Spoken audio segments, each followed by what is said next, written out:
Right now at 6, police in Rogers are investigating after 3 kids discovered human remains near a bike trail. That discovery of an apparent skull and bones came yesterday afternoon in a wooded area behind Rogers New Technology High School. Officers secured the scene until investigators processed it this morning. Police say the remains appeared to have aged significantly. Detectives will work to determine how and when the death happened. We'll keep you updated. And tonight we're also learning Benton County Justice of the Peace, Gregory Woodell, has died.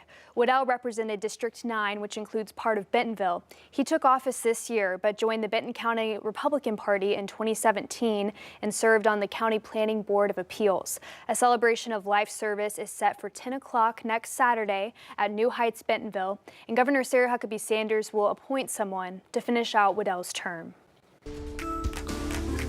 Well, no committee meetings or votes for lawmakers at the Capitol today, but it was a busy week for the 95th General Assembly as we reached the halfway point for its original schedule.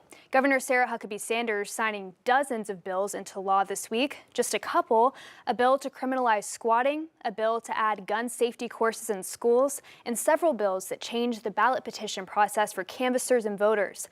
This week, lawmakers talked about several high-profile bills that are still working to reach the governor's desk. There was a major focus this week on rules that could change the tobacco and vaping industry in the state. One of the bills would penalize parents if their kids repeatedly get caught with tobacco products. Lawmakers on both sides disagreed, leading to the bill being pulled for now. In this, though, we're fining them for things that they may not even realize their kids are doing. I'm assuming a lot of parents who would be targeted would be lower income, just based on statistics that I know about. Governor Sanders also pushed for a proposal that would end the state's grocery tax. The current tax on groceries in the state is 1/8 of a cent. Economic experts say this could save families $200 to $300 per year. And this week, Governor Sanders also signed a bill that approved a recess starting after meetings on April 16th. It would then be up to lawmakers to decide when to reconvene. And right now, the Trump administration expanding its efforts to slash the size of the government. The Department of Homeland Security announced today it is ending a collective bargaining agreement that provided union protections to TSA workers. Meanwhile, a group of veterans held signs outside of the VA clinic in Fort Smith calling on Republican leaders to stop the job cuts. Veterans have already been speaking out against the cuts at the VA that so far had included a few thousand employees and hundreds of contracts. More than 25% of the VA's workforce is comprised of veterans. I'm afraid that any job cuts to the VA are going to really make it hard for the remaining employees to be able to do their jobs good. White House spokeswoman Anna Kelly says the president, quote, refuses to accept the VA bureaucracy and bloat that has hindered veterans' ability to receive timely and quality care. She added that the changes would, quote, ensure greater efficiency and transparency at the VA. The VA last year experienced its highest ever service levels, reaching over 9 million enrollees and delivering more than 127 million health care appointments. Well, disaster doesn't ask for permission. It strikes when we least expect it. And when it does, those in the medical field must be ready for the intense, high-pressure environment that comes with it. 5 News reporter Jacob Luthi takes us inside how local nursing students are preparing for these life-or-death situations with hands-on training. I need you to prepare stable patients for discharge and prepare for the first wave of victims to arrive here shortly. An explosion has gone off at a nearby building. Okay, no problem. And we're gonna take it downstairs. That's what John Brown and Harding University nursing students were told as part of their mock mass casualty training simulation on Friday. They might not ever see one in real life, but the chances are that they probably will. There's a good percentage of nurses that see it in some sort of way or another. There's not a lot of schools that do something like this, so we're really excited to be partnering with John Brown University to do this and give our students that immersive learning environment. John Brown University's health education building quickly morphed into a bustling hospital of emergency and operating room personnel working together. Harding nursing professor Allison Rushing says the around 80 students from both schools work to prioritize patients according to the severity of their condition, assess them, and assign them to relevant areas in the hospital. I'm glad that we get the opportunity to kind of experience this because I definitely feel like it's not something that we're going to get to see every day. So just being able to be put in a position of pressure and like learning how to do everything probably will make us feel a lot more confident if the situation was to ever arise. Despite knowing it was a simulation, nursing student Haley Blake says it still felt very real. I definitely think everyone's taking it pretty seriously, especially because we're all a little bit nervous because we don't really know what to expect. Rushing adds it's important for nurses to remember their training when disaster strikes. Really important that we stick to our roots there and that we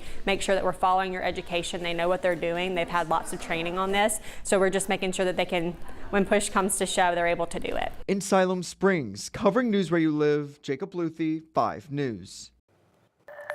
A Winslow man will spend 8 years in federal prison for possession of a biological weapon. 44-year-old Jason Clampett was sentenced in federal court yesterday. Investigators say he produced ricin at his home. Authorities launched an investigation last January after a tip claimed Clampett may have poisoned a family member. They found ricin and materials used to make it. And while in jail, Clampett was caught on a monitored call directing someone to dispose of a jar containing the toxin. This week's sentence comes after Clampett pleaded guilty in October. And a judge has tossed a lawsuit against reality TV star Jason Duggar. The star of 19 Kids and Counting was named alongside Madison Holding in a lawsuit in Benton County. The complaint claimed Duggar didn't have a valid contractor's license and that repairs weren't made on a Bella Vista home. Both defendants asked that the suit be dismissed, with Duggar explaining that he was not contracted with the person who was suing and that he operates using the contractor's license of Build Master Construction. Well, if you have travel plans in the next couple of months, listen up. We are now 2 months out from the Real ID deadline. Starting on May 7th, a Real ID compliant license or identification card or another acceptable document is now needed to board a commercial aircraft in the U.S. The guidelines also apply when visiting military bases and secure federal buildings like courthouses. So far, the state says around 700,000 Arkansans have a Real ID in their wallet, but many more still need to sign up. That still leaves, well over 1 million plus with what we would say is a regular license or ID.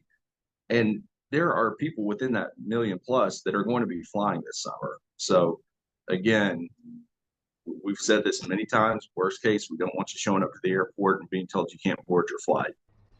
To get a Real ID, you must be able to prove your legal presence in the country and that you're a resident in Arkansas. You will also have to bring your Social Security card.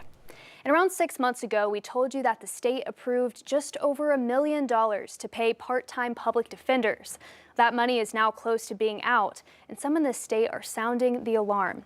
Greg Parrish with the Arkansas Public Defender Commission says the part-time employees have helped them cut down on a backlog of cases that built up during COVID. He says he's imploring state lawmakers to continue to fund positions like these. We're in the legislative session. We're going to be running an amendment to our budget bill, seeking the addition of more public defender positions for the state agency and funding for those. Parrish says if they aren't able to keep these public defenders on staff, their cases will go to local employees who he says are already overworked. We'll have more on this story coming up tonight at 10.